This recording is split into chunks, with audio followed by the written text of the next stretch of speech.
So guys, nandito tayo sa taniman ng melon. Ito yung loob nito guys, nandito ang melon. Halika guys, pasok tayo. Pasok, ayan. Yan guys, yan ang tubig na pandilig namin guys.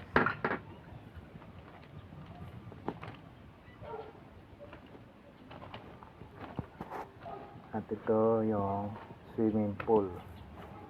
Yan kami mag-imbak ng tubig.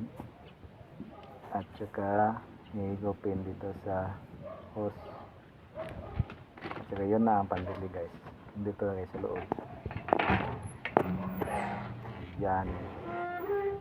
Yan guys, ang daming melon guys. So, yan ang mga tubo na yan guys. Ang mga hose na yan guys. Yan ang magdidilig. Ini-install pa yan guys. Hindi pa yan tapos. Yan guys. Ang daming melon guys. Yun, kasama ko yun guys.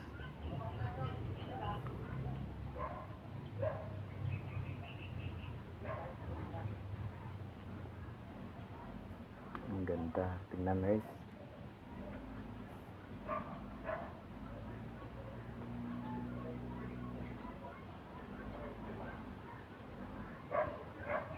Wow, ang ganda. Tingnan guys.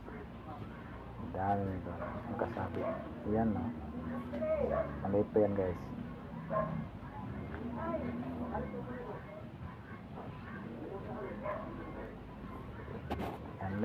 Yan lang guys.